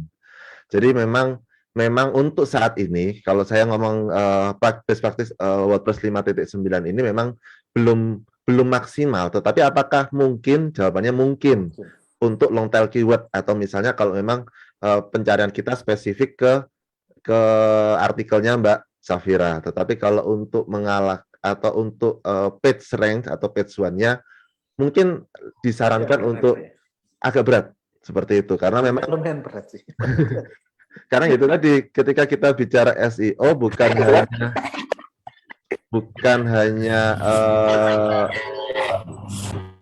hanya situs web aja yang kita atau backlink aja yang kita urus, tetapi juga kasarnya tadi untuk mengundang orang masuk toko kita itu harus kita preparekan sedemikian rupa agar mereka betah, kemudian agar mengajak orang dan datang kembali seperti itu. Oke, dari Mas Nurjaya lagi, Mbak, settingan website yang pengunjungnya 2 juta visitor ada kriteria tertentukah misalnya harus engine X atau light speed? Ini agak teknikal ini. Agak teknikal ya, siap. Kalau misalnya ya intinya Mas Nurjaya punya ambisi untuk dapat pengunjung 2 juta, bagus Mas, siap. Ya kan? Sebenarnya gini, engine X, light speed kalau nggak salah nih aku dunia per-WordPressan Mas Adi lebih master lah. Light speed kayaknya lebih bagus ya buat WordPress Mas. Yeah, ya, Mas betul. Ya kan? Tapi kalau untuk yang umum kayak misalnya kita menggunakan Laravel ya mungkin engine X itu lebih cocok gitu ya. Terus aku nggak tahu apakah WordPress itu bisa dilakukan, harusnya bisa ya, HTTP 3 itu bisa jalan nggak sih? Sudah bisa. Ya? Nah, usahakan menggunakan HTTP 3. Kenapa? Karena HTTP 3 itu akan jauh lebih cepat dalam memproses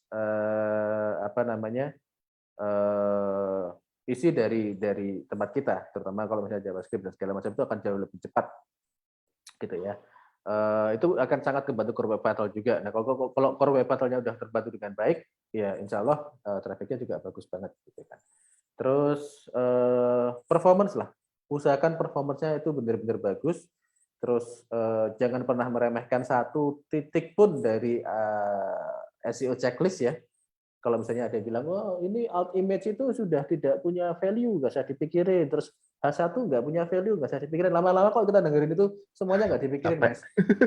Semuanya nggak dipikirin. Serius. Banyak banget praktisi di luar sana yang di luar negeri pun bilang, content is dead, backlink is dead, element is dead, H1 is dead. Kabeh dead, terus ingin diurusin apa juan gitu kan. Gitu kan. Ya, jadi diurusin aja, jangan di skip checklist sesuatu. Itu Mas Nurjaya. Kalau saya sih mungkin ada tambahan, Mbak. Settingan website yang pengunjungnya 2 juta. Pertama pastikan saran sih ada plugin case-nya. Jangan biar tidak memperberat juga dari sisi servernya juga, karena kembali lagi ketika pengunjungnya banyak, kemudian servernya berat, otomatis juga Core Web Vitals itu juga jadi kendala juga, jadi poin juga. Nantinya bounce rate-nya tinggi nih. Seperti itu. Mbak, tadi jenengan bilangnya masalah nggak usah pedulikan H1, kemudian backlink. Baru-baru ini kan ada informasi bahwasanya meta description yang dipasang di plugin itu nggak bisa muncul. Sekarang Google bisa membaca atau menentukan meta description sendiri. Itu gimana, Mbak? Ya, oke. Jadi gini sih, dulu banget kalau kita ngomongin title sama meta description, kita ngotak-ngatik itu aja traffic rank kita bisa langsung naik dulu, ya kan. Google masih gampang diakali lah, masih gampang dibujui. Sekarang nggak bisa. Sekarang Google makin pinter, gitu kan. Pada hati user mencari sesuatu, kalau misalnya kita otoritasnya udah bagus, Google akan nyari ini di halaman kita yang sesuai dengan apa query kita seperti apa lah, dikirim ke sana bahkan. Iya kan, seperti itu tuh. Nah terus perlu nggak kita ngerjain meta description? Kerjakan saja, nggak dosa kok. Perlu nggak kita pikirkan aja nggak dosa kok. Biasanya karena kita menyatakan, ada Google yang menyatakan bahwa oh yang ini udah nggak dipakai lagi nih, nggak usah dipikirin gini-gini, terus kita nggak mikirin. Walhasil apa? Duplicate meta description, duplicate title, segala macam. Iya kan? Bener nggak? Kan nggak make sense. Kalau kita ngomongin meta description kan sebenarnya kita deskripsi dari sebuah halaman kan. Despite apakah ini punya sesuatu yang punya impact secara langsung terhadap SEO atau mungkin sudah di-ignore atau seperti apa, paling nggak kita sebagai praktisi kita harus mendeskripsikan halaman ini sebenarnya apa, ya kan? Ya kita deskripsikanlah dengan baik. Jadi nggak perlu kita ignore. Gitu. Oke. Ada pertanyaan dari Mas Slamet Purwanto. Mohon tips ketika Google update algoritmanya dan website kita kena dampak seperti rank keyword turun. Nah, kalau dari Mbak Ana sendiri, apa yang pertama kali dilakukan dan solusinya seperti apa kalau begitu mengetahui ada update dan efeknya ke ranking kita? Oke, pertama adalah istighfar, Mas. Istighfar, astagfirullahaladzim. Dan ngecek amal kita sebelumnya seperti apa. Biasanya gini, Amal kita. malah jadi beda ya yang bahaya. Jadi gini, ayo kita lakukan sebelumnya itu apa? Biasanya kalau kita melakukannya aneh-aneh, macam-macam dan segala macam, kita kena impact pada saat terjadi perubahan algoritma, kita kena impact ya iya. Tapi kalau kita mengerjakannya dengan sehat, baik, aman, sentosa, gitu kan, backlink ya nggak macam-macam, nggak ada, website kita juga ringan-ringan aja, secara core web vital bagus, secara experience model kayak gimana kita nggak akan ke impact. Bisa jadi malahan munggah, gitu kan. Tapi kalau misalnya di masa lalunya kita pakai ilmu-ilmu jahat, ya kan, kita pakai ya spammy backlink lah, kita pakai VPN yang ambiar-ambiaran dan segala macam, terus tiba-tiba Google jadi sedang galak, gitu kan, update algoritma, jeder kita kena impact ya, wis, gitu. Ya itu wajar, gitu kan. Terus apa yang harus dilakukan? Ya kembalilah ke jalan yang benar. Kembalilah ke jalan yang benar sebelum terlambat. Kenapa? Masih bisa diselamatin. Masih bisa diselamatin, meskipun nanti pelan-pelan naiknya. Misalnya udah 1 juta atau 2 juta atau 3 juta, tiba-tiba ambruk jadi 10.000 gitu kan. Ya selama memang sudah kalau misalnya belum patah hati banget ya coba dibangun lagi pelan-pelan, asetnya diperbaiki. Nggak usah buru-buru nafsu tiba-tiba pengen 2 juta, 3 juta lagi, karena semuanya perlu proses, ya kan. Terus jumlah artikel juga bagus, yang rajin posting, ya kan, kalau biasanya sehari 3 jadi sehari 30 misalnya kayak gitu. Astagfirullahaladzim. Nah, kalau punya satu tim copywriter kan Oh gitu, iya, Mas. iya, Ya kan? betul. Intinya kan seperti itu. Jadi lebih fokus terhadap konten. Terus kalau misalnya udah terlanjur pakai spammy gitu kan, ya itu banyak-banyak istighfar dengan kirimin di save ke Google. Nah, iya sih, benar. Tapi gini, Mbak Anas, ini yang mungkin dari teman-teman WordPress yang sering lakukan karena mereka menggunakan plugin. Di salah satu plugin SEO itu ada fitur namanya apa ya? Saya lupa namanya, instant indexing. Oke. Nah, kemudian kalau nggak gitu mereka itu lebih sering melakukan yang disebut kok nggak muncul ketika kita set nama URL nggak muncul di mesin pencarian, mereka sering habis nulis artikel langsung di submit URL. Nah, kalau seperti itu gimana, Mbak? Submit URL tuh submit ke Google ya? Iya, GSC, Google Search Console. Itu sebenarnya jebakan Batman-nya Google. Oke. Malah kita makin ngantri. Hmm. Kita submit ke Google itu kita justru malah makin ngantri. Kita submit ke Google apabila kita melakukan perubahan masif terhadap UI. Kita ganti template lah. Kita ganti themes ya. Kita ganti themes. Itu kan UI pasti berubah semua, ya kan? Kita submit URL dan itu pun kalau bisa bukan per URL kita submit semua, enggak gitu. Based on kategorinya aja dulu.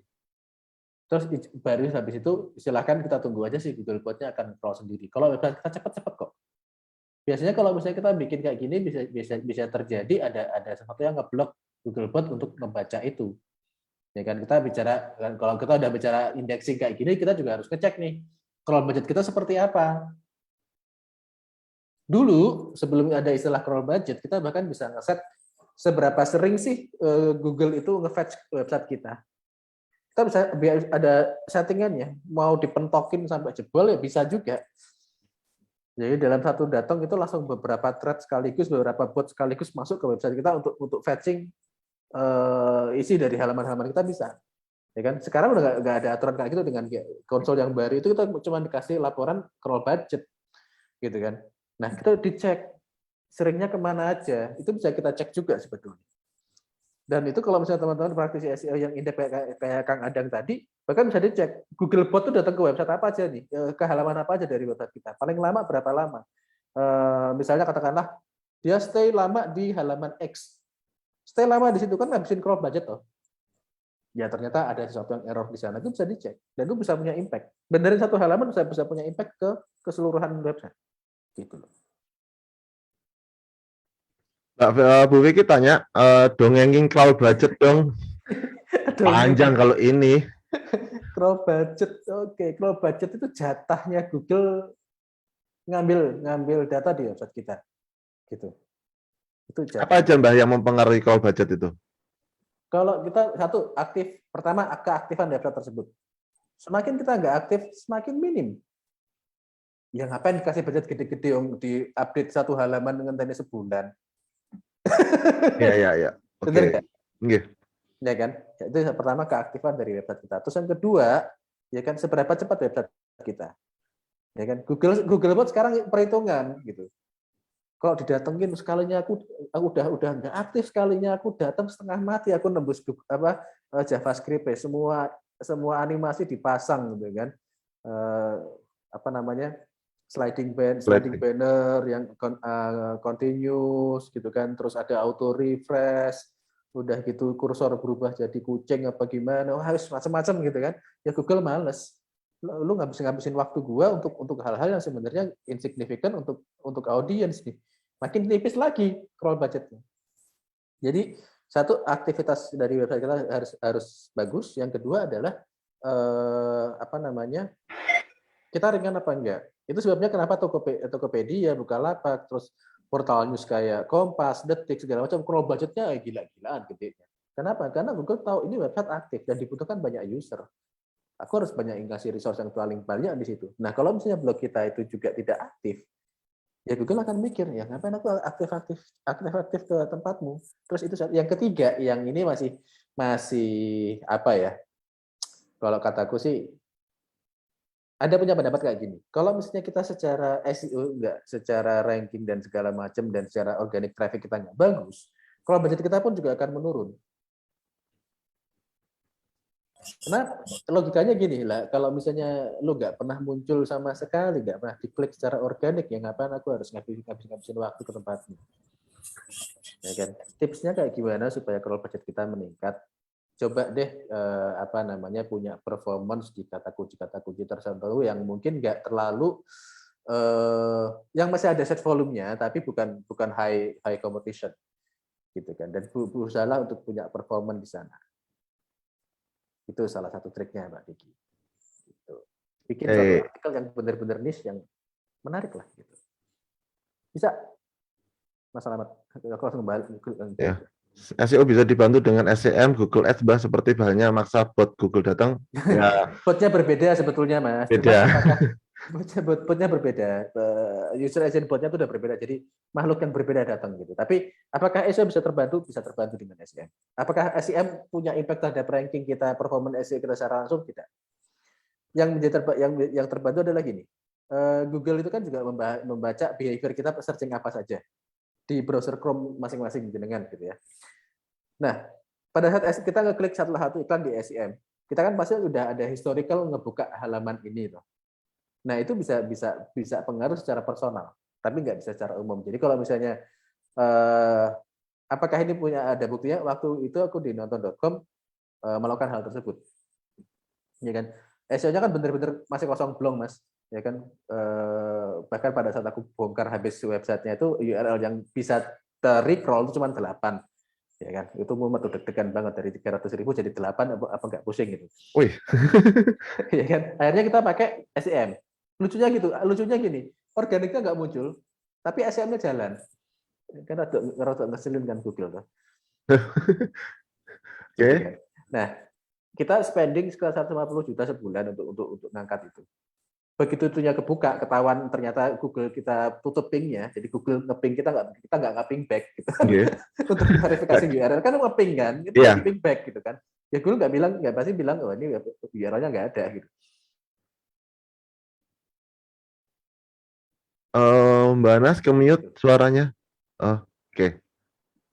Diulangi lagi yang terakhir, ya. Ya, jadi pada saat SEM kita jalan, organiknya udah kebuka, ya akhirnya traffic kita juga naik secara cukup signifikan. Nah, pada saat SEM-nya berhenti, organiknya udah lancar. Gitu. Tapi kalau urusannya maksa bot Google datang, itu bot yang berbeda, Mas Slamet. Dua makhluk yang berbeda, Mas. Jadi botnya untuk crawl, AdSense sama AdWords itu memang botnya ini berbeda-beda semuanya. Mobile pun beda. Nah, Gitu. Oke, pertanyaan dari Bu Vicky. Yang dimaksud keaktifan website itu minimal seberapa aktif? Kalau cuma nambah ganti ALT image satu buah di website termasuk. Oke. Wah.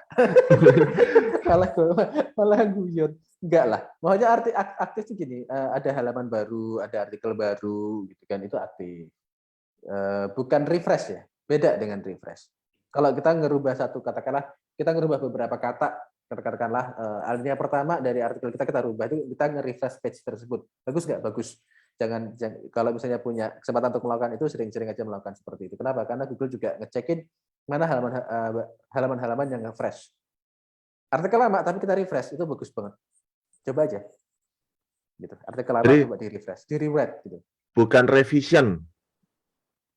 Iya, sebenarnya di revision lah, di rubah redaksinya. Misalnya katakanlah 3 tahun yang lalu kita ngebahas apa ya kira-kira ya? Itu tips meningkatkan RAM handphone. Kalau 3 tahun yang lalu caranya seperti apa, mungkin yang sekarang berbeda seperti itu. Ya kan? Nah, kita lakukan perubahan di situ. Udah ada beberapa perubahan nih, ternyata di tahun 2022 udah nggak bisa melakukan seperti itu lagi karena APK-nya sudah nggak ada misalnya, aplikasinya sudah tidak ada seperti itu. Tapi ada loh cara-cara lain untuk meningkatkan performa website Anda, arahkan ke tempat yang baru. Itu nggak ada masalah. Ini akan jadi punya performa yang bagus, ini pun akan jadi punya performa yang bagus. Gitu. Oke, silakan. Ada pertanyaan terakhir? Silakan sebelum saya memberikan sebuah informasi yang sangat berharga karena berhubungan dengan Mbak Anas dan ini requestnya Mbak Anas ke saya. Silakan, saya ada informasi terakhir. Oke, jadi Mbak Anas, saya memberikan kabar gembira untuk sampean. Permintaan sampean ke saya untuk membahas consumer behavior apakah berefek ke SEO akan kita jadwalkan di bulan depan. Oke, siap. Yang beliau Mas Kris. Beliau saya sudah komunikasi sama beliau, jadi nanti kita akan membahas apakah konsumen Indonesia itu sekarang trust atau tidak, atau efeknya terhadap SEO itu seperti apa. Kemudian dari segi konsumen bagaimana, kemudian efeknya kepada praktisi SEO itu nanti seperti apa, nanti juga akan kita bahas bersama-sama. Jadi pastikan Anda semuanya untuk mengikuti Gresik WordPress Meetup. Caranya ada 2. Yang pertama adalah silakan join ke Telegramnya WordPress Gresik Meetup, yaitu t.me/bpgresik. Oh, join boleh ya? Meskipun aku belum. Monggo, silahkan. Iya, aku join malahan soalnya. Karena di situ adalah saya sebagai organisernya, kemudian atau kepada teman-teman organizer lain, kalau saya paste lagi oke, ini pastenya saya nggak jalan. Jadi tadi di awal pembicaraan itu total ada 10 grup WordPress. Oke, saya paste lagi di bagian bawah. Anda bisa bergabung mulai dari WordPress Jabodetabek, Gresik, Bekasi, Perempuan WP, Bali, Surabaya, Malang, Jogja, Semarang, dan manapun. Silahkan, karena masing-masing organizer, masing-masing grup itu ada admin organizernya. Kemudian saya kenal Mbak Anas, atau bagi teman-teman yang ingin masuk ke dunia SEO dan ingin belajar tentang dunia SEO, saya kenal Mbak Anas juga dalam beserta Mas Radius dan yang lain-lain itu ada di Pendekar SEO. Silakan gabung di t.me/pndkr_SEO. Itu silakan gabung di sana, nanti kita konsultasi bersama mengenai SEO, update-nya bagaimana, kemudian event-event SEO yang terdekat itu seperti apa. Nanti Anda semua bisa bergabung atau tanya jawab juga di grup Pendekar SEO di sana. Jadi pastikan update-nya di situ. Kemudian ini mau saya share screen. Jadi informasi juga untuk teman-teman. Besok Sabtu adalah Gresik WordPress Meetup terakhir untuk periode bulan Ramadan, karena nantinya setelah bulan Ramadan kita akan ada beberapa pembicara. Yang pertama itu adalah Mas Fadil dari Apokat, kemudian Mbak Hani dari Google Gapura Digital, kemudian ada dari CEO dari Niaga Hoster, Mas Ade, itu juga akan ikut. Kemudian WordPress Community Team Leader itu nanti akan ada Mbak Devin, kemungkinan besar langsung dari Jerman. Kemudian saya juga ada beberapa CEO dari provider lain, tetapi saya masih menunggu jadwalnya, konfirmasinya. Ada juga dari, saya bacakan dulu, saya lupa kadang-kadang.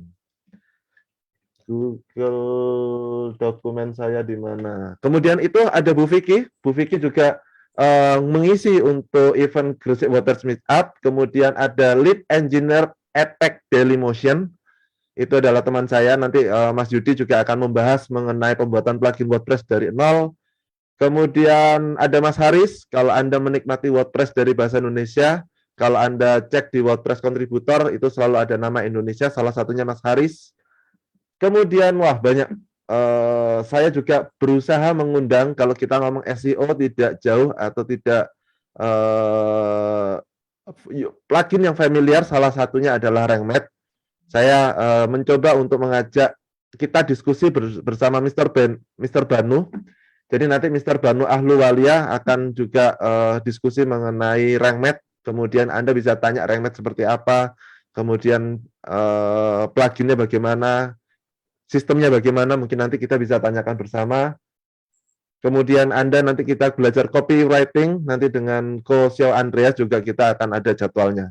Jadi pastikan Anda follow meetup.com, kemudian join juga ke telegramnya WordPress Gresik, karena kita akan terus memberikan update dengan pembicara-pembicara. Tidak lupa juga, dalam waktu dekat saya akan mengadakan event offline bekerja sama dengan organizer dari kota lain. Jadi di-follow aja, seperti itu. Kemudian Banas, ya Rank Metro lisensi agensi ready. Ya belilah. Oke, Banas, ada saran atau kata-kata support untuk teman-teman di komunitas WordPress Indonesia? Oke. Yang jelas dari seluruh engine yang pernah aku pegang gitu ya, WordPress itu paling nyaman gitu kan. Jadi kalau teman-teman mau belajar dengan WordPress itu udah yang paling tepat, ya kan? Gak usah mikir-mikir yang lain-lain. Tapi ya, terus yang kedua adalah pada saat kita mengerjakan sebuah website, kita membuat suatu blog atau apapun, pedulilah dengan experience dari usernya seperti apa, ya kan? Jangan terlalu berat, ya estetika juga bagus, user interface-nya juga harus enak, user experience-nya juga bagus, gitu kan. Terus yang ketiga adalah teman-teman memperhatikan SEO itu bukan secara apa kata orang, tapi apa sih best practice-nya, ya kan. Jangan dengerin kata, oh ini kata orang Google begini, orang Google begitu, orang Google begini. Google udah ngasih guideline-nya di Google Search Console, SEO seperti apa, coba aja minimal kerjakan seperti itu, ya kan. Mungkin ditambahin dengan informasi-informasi yang di luar sana. Terus jangan men-skip suatu aktivitas SEO yang bagus, hanya karena orang lain menyatakan, wah ini nggak dipedulikan lagi. Kerjakan aja, nggak dosa kok. Yang terakhir adalah untuk urusan backlink hati-hati. Gitu. Intinya kayak gitu. Jangan sembarangan, jangan selampangan, gitu kan. Karena backlink itu kayak pedang bermata dua sebetulnya. Sebenarnya bisa nusuk orang lain, tapi bisa nusuk ke kita sendiri kalau kita nggak ngerti cara megangnya, gitu kan. Jadi hati-hati. Oke.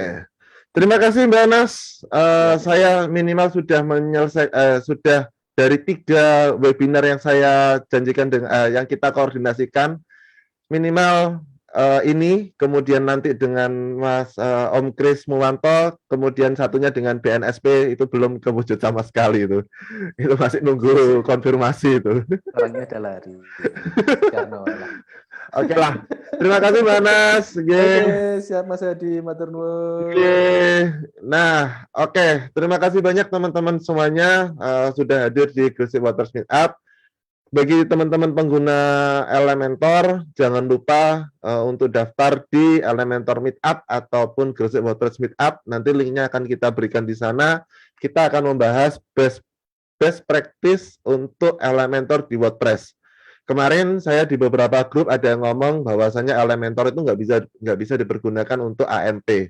Kemudian Elementor itu kalau dipergunakan sering loadingnya nggak full, loadingnya itu lama. Nah, nanti saya akan langsung dengan Mas Clement, kemudian juga nantinya akan dengan Mas Satrio. Di sini ada Mas Satrio juga kan.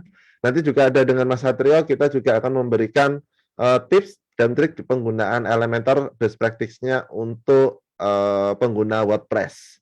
Kemudian sekali lagi silahkan Anda membalas email kepada email yang telah saya berikan kepada Anda apabila Anda ingin memberikan ide, saran untuk materi apa atau pemateri siapa yang ingin dibawakan di Gresik WordPress Meetup.